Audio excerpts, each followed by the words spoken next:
It's surprising no one talks about this stuff. Now, it's not all bad, but there are some things I need to share with you. I've helped countless people relocate to Gainesville over the last decade, so I thought I would ask them, what do they wish they knew before moving to Gainesville? They've shared their unique perspective with me as Gainesville transplants, and I wanted to pass that along to you. Let's dive into the details you won't find in those welcome brochures and blogs about living in Gator country. One thing you need to be prepared for that I've heard many times from people that I've helped move to Gainesville is about our uninvited house guests. I'm talking about the bugs and specifically cockroaches. I know, you keep a really clean house so no bugs will be in your home. Wrong. They will still come and visit. Why? Well, our Gainesville climate is like a bug's dream vacation spot that lasts all year round. As someone who's grown up here, I can tell you it's not about how clean your house is. These bugs are just part of our local charm, and they don't discriminate. Beyond the cockroaches, we also have palmetto bugs, spiders, and of course mosquitoes. Now, the bugs are something that can be managed with ongoing pest control along with a few other tips, and as much as I'd like to say you get used to it, you really don't. But it certainly doesn't overshadow the many perks of living in such a tropical climate. Kicking this off with cockroaches, now let's make a seamless segue into food and talk about the local restaurants. In asking Gainesville transplants what they wish they knew, one thing that came up was the limited restaurant options.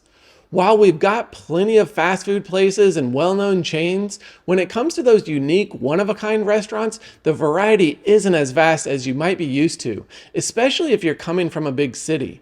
I've heard from many newcomers that they were surprised by the limited selection of local dining spots. Gainesville has its gyms now, don't get me wrong, but maybe not as many as one would hope. It takes a little bit of exploring to find those few spots that truly capture the local flavor and charm.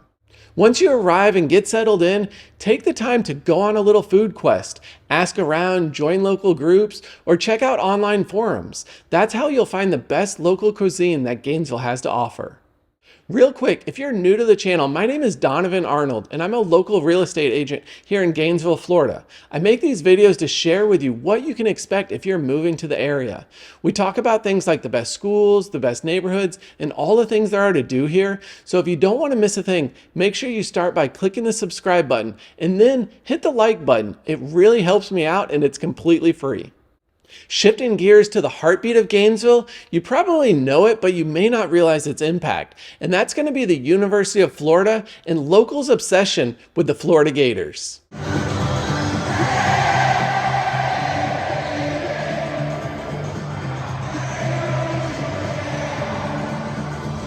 For those who are new to the college town vibe, this might come as quite a surprise to you.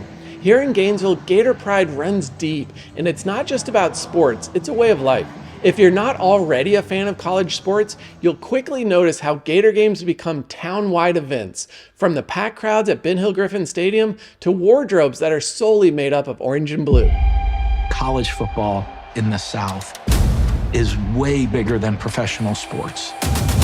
When you come to Florida, football is the world here. Everything is win or loser. Anything less than winning a national title, you're a failure. For those coming from places where college sports are just a footnote, this level of enthusiasm can be a big change. It's more than just cheering for a team. It's a massive community coming together full of tradition and spirits.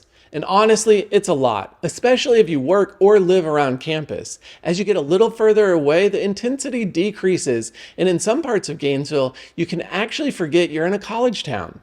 This next item has come up a lot over recent months, and it's going to be the issue with our local public schools. Gainesville has been growing over the years, and we are certainly seeing some of those growing pains in our school system. This is something that I've heard from parents who have moved here, and honestly, something that's affecting my family as we plan for middle school. The school board is working on aligning student numbers with the capacity of each school, and that means change is coming with rezoning in the works. It's a complex issue and a lot of factors at play, from managing overcrowding to maintaining diversity and ensuring efficient transportation for the students.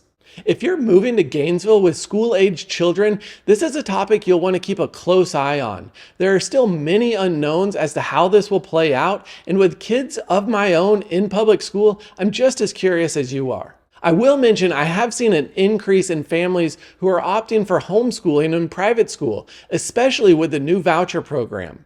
If you're not familiar with it, I'll include a link in the description so you can learn more, but it's certainly opening up options for people since there's no income limit to receive the voucher and it covers the cost for most local private schools.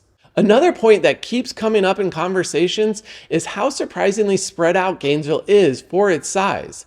Despite our cozy population, getting from point A to point B sometimes takes more time than you'd expect for a city of about 140,000 people. But it's not just about the traffic. We do have our rush hours like anywhere else, but it's more about the way the city is laid out. This isn't a grid system where everything is just a block away. So if you're running errands or trying to get across town, it may take longer than you'd think. Of course, this is going to be relative and really depend on where you're coming from. If you've been living in a dense city where you primarily walk to everything you need, this is certainly going to be a change of pace. Honestly, it's not all bad though. There were two reoccurring things that came up almost every time I asked that big question. Before I share, down in the comments, let me know your thoughts. If you've already made the move, what are the things you wish you would have known prior to moving to Gainesville? I'm curious to hear your opinion.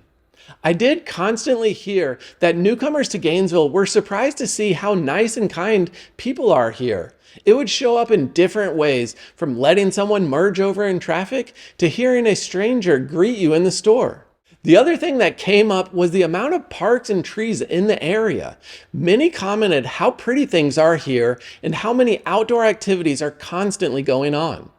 So if you think you can handle those things, what you'll want to do next is watch this video where I share with you the most common reasons people are leaving Gainesville.